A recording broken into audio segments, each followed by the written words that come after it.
So I've just sorted out the hydraulic hoses because, as I mentioned previously, the previous owner had a swan neck for this so it could go on a power harrow.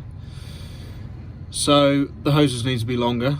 So I've taken the extensions off. I had to run and get a fitting to adapt it back. So I haven't used the hydraulics yet. So if I wedge my phone there, start up. Now I have turned down the pressure, but we're now on spool number 2, so hopefully try the other way. Hey, look at that! Bring it back up. Do you see the yellow piece spinning? That is to do with the spray wheelings. So when I next put that down and bring it back up, that spins round. So in theory this time, when I go down, that should activate spray wheeling. I think that's where that's meant to be. Right, let's jump out and see if that's worked.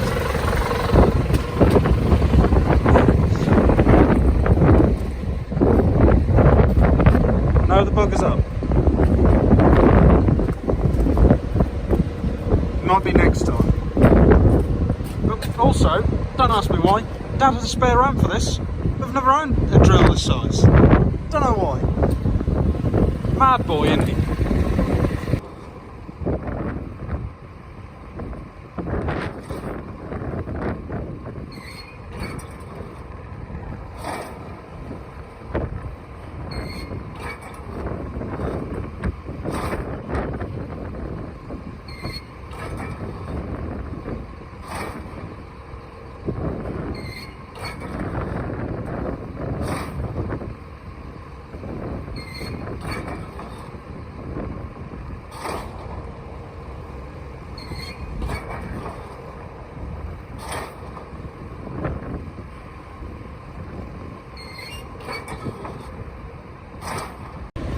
So this ram here should be letting the harrow down, but it's not, and I never see that spray wheeling moved.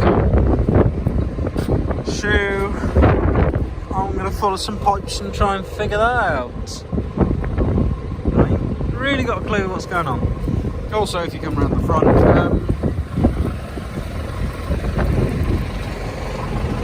yes, lovely. I figured part of it out. There's a tap right there. Yeah, bit of an update. Still, you can see this actually moving, this piece, because that should be operating off of that ram, separate to the harrow. Because I've just worked out how to put the harrow down, but that shouldn't affect this. Hang on. Does this link to the front? I don't know. I'm going to keep playing. Right then, I'm now working out the tram lines, and as you lift up and down, this clicks round.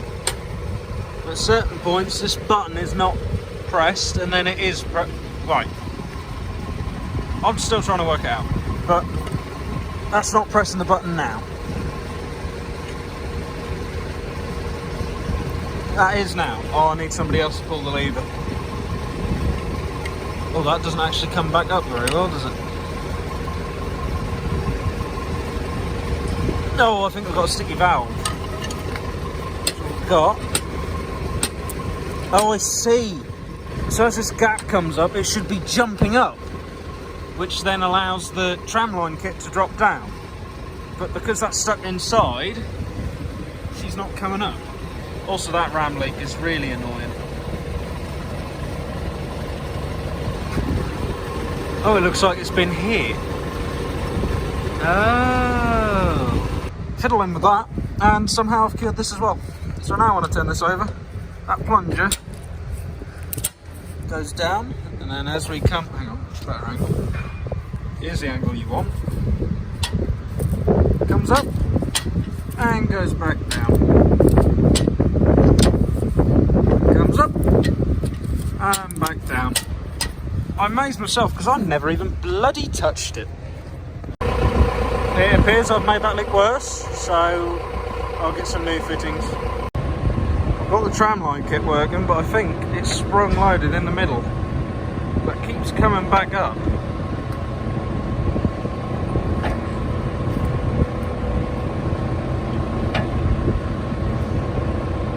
Need to put a weight on or something. That'd work. So we're back to where we cleared out the shed, and this is where the rest of the stuff that come with the drill is. Got a proper grass box with all the stuff in it. That's in good nick as well. No rot, no nothing. There's that swan neck for a power harrow, like we said about. You see, it just goes straight in on them pins, the same as the drawbar folds down on.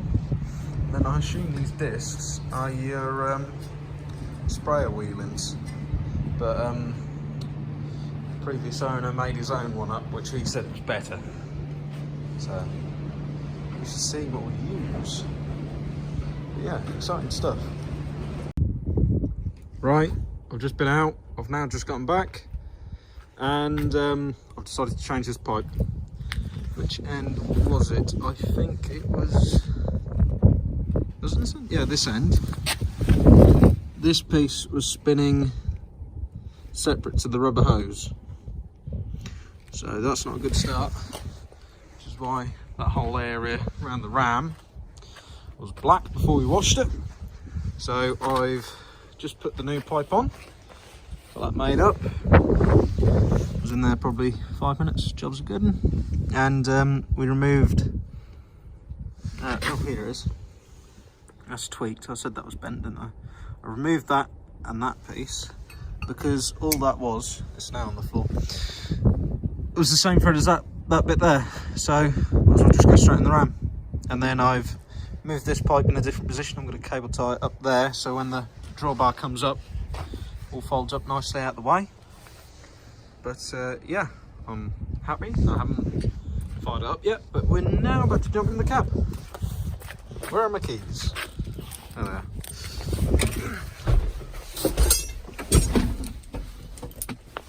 Also got them tines to fit, and while I was at Askew's, I also got some half decent rope for the markers on the end. So here we go.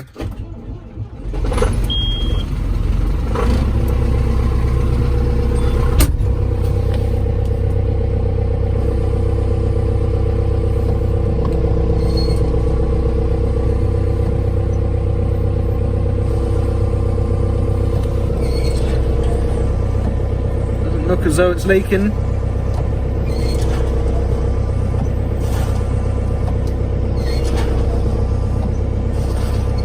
That's all right.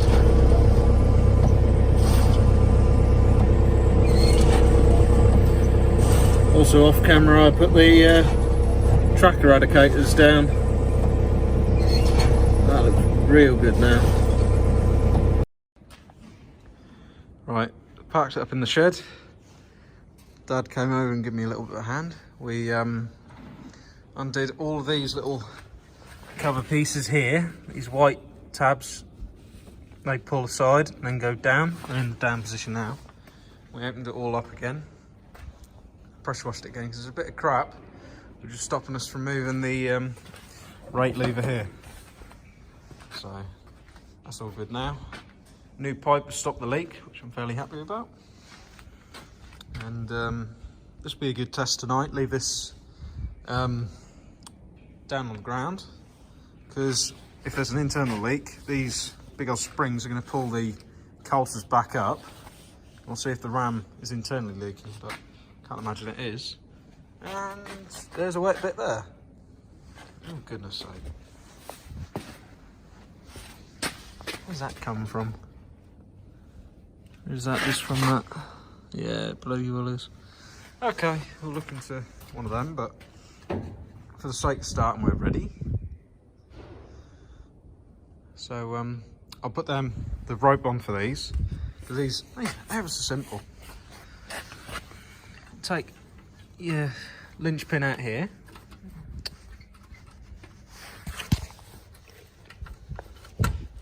These are ever so simple. It says pull out the linch pin. Come on, there it is. Right, linch pin out. Drop that down, and then you're in the cab. You just pull around. You just put your coulters back in, you pull your bit of rope, like that, and that drops down. Then when you get to your end, this link here is attached to your main coulter beam on a chain. So then, come to the end, lift up the coulters, click. That was simple. Got to remember to put them down though. Put the linchpin back in. Awesome stuff. But yeah, hopefully next weekend we shall have it in the field, so stay tuned for that.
The hose split already.